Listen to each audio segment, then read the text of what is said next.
Hello, I'm DLapse, and this is my review of Aliens. First of all, I'd like to talk about how Aliens came to be. Back in 1979, the producers wanted to make a sequel immediately after the first film, and 20th Century Fox was okay with this. They were excited. But then the president ended up leaving 20th Century Fox, and then the producers ended up suing 20th Century Fox. That lasted for a while. Back then in '83, they said, okay, well, we're excited about making a sequel again. Let's totally get back together and we'll make a sequel. And they're like, okay, let's do it. So they had to look for a director and a writer and such. And then, there's James Cameron. He's making Terminator. The new president of 20th Century Fox reads a Terminator script and he's very impressed with it. And he tells James Cameron that if a Terminator is successful, he'll get to direct a new Aliens. So, of course it was successful, but there was a problem. Arnold Schwarzenegger had a scheduling snafu, and he had to go film Conan the Barbarian. So James Cameron's just like, so, okay, now I'll use this time to write a treatment, and then he ends up filming Terminator, and he actually writes the whole script for Aliens pretty much while he's filming Terminator. So he shows the script to 20th Century Fox, and they're like, "Oh, we love it. Yeah, we got Sigourney Weaver. We talked to her. It's all good. So basically, go and start production, and then we'll get her on board." He finds out pretty much in midway through production that Sigourney Weaver is actually not involved, and he wrote the script specifically for her. So he's kind of like, well, they're like, you have to write a new script, and he's just like, no, I'm not doing that. So they had to pay Sigourney Weaver 5 times her salary from the original one. They paid her $1 million, which is like unheard of for a new actress at that during that time. Because back in 1984, the Terminator blew up like that. That was his first movie, and now he's making Aliens, which end up even making more money. It made 183 million. But anyway, I just want to talk a little bit about that before I jump into my review. So here's my review of what I think of Aliens. So here's the plot of Aliens, just in case. Ellen Ripley is rescued after drifting through space in stasis for 57 years. Where at this point she's basically told that she's fired from her job and her daughter's dead. Yay! So she has a whole bunch of nightmares, and because of that, the whaling company convinces her to go back to LV 426, where it all happened. And that's where the movie really begins. Now, enough of the plot, let's go into the actual movie. When you're watching Aliens, look around. The attention to detail is extraordinary.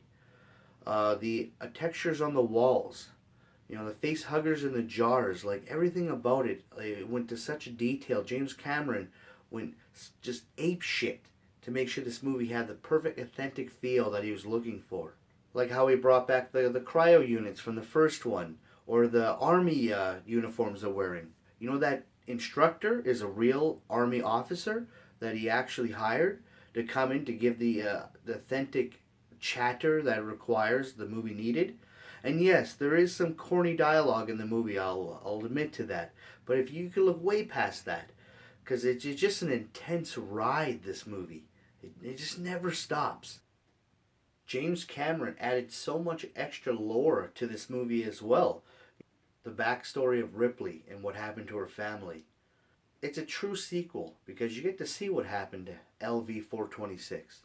And being that this movie is 57 years later, and seeing that the events occurred on LV 426 and they haven't found shit until Ripley happened to be woken up, that's kind of a coincidence, but besides Ripley's incredible acting, I think Bill Paxton deserves a shout out, man. He's hilarious in this movie.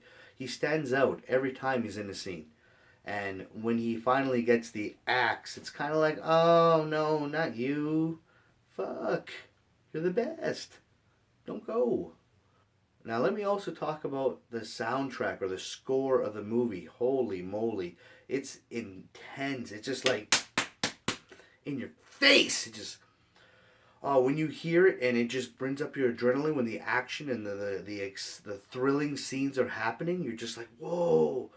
Oh, and then finally when he kills the music a lot, so you kind of, oh, okay, and then BAM in your face again. It's that. Can you believe he did that score in 6 weeks? yeah, he's just like, oh, I need more time so I can make it even better. It's just like, oh, there's not enough time. You have to put it as is. James Cameron was forced to use miniatures for a majority of the special effects shots. The special effects crew had to come up with all these new ideas, especially with the alien queen. This is the first time you ever see her on screen, and she looks just hideous. And when you see her for the first time, you kind of poop your pants a little bit.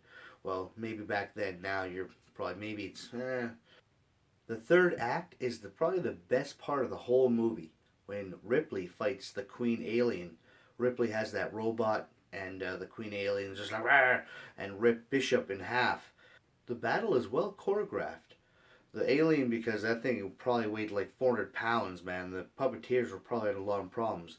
Here's a fun little fact, that Ripley, that robot she's in, is actually, there's a bodybuilder in there controlling the machine as she's like pretending to do the actions. Yeah, fun little fact there. So basically, overall, the story is very solid. The special effects are very good. A few of the shots look weird, but whatever, we'll forgive it. You know, it's aliens. The atmosphere of the movie is incredible. When you watch it, you feel like you're there, man. He put such good detail in everything. The movie is violent, has a lot of profanity, and it's not for children. You know, so that's a plus. The movie has its good fair share of action sequences. Have the Marines against the aliens. There's a lot of blood and gore in that part, but I kind of wish they backed the camera up a little bit so you could see a little more what's going on. I think they went too close with it, but that's just my opinion. Close angles, man. It's like this a lot, you know. Like, so I would have to give this movie honestly a 9 out of 10. I enjoy the hell out of it. I've seen it probably 1,000 times. I watch it all the time. But when I watch it, I try to look at different angles and different spots of the screen to see what I've missed, because I like this movie and love it so much. I've seen it so many times, and hopefully you're a fan like I am. And thank you for watching this review. It's my first time doing this, so hopefully it looked okay. I don't know. We'll see. But thank you very much for watching, and please give a thumbs up and subscribe to my channel so I can grow and become more popular and do great videos like this all the time for you guys, because I care.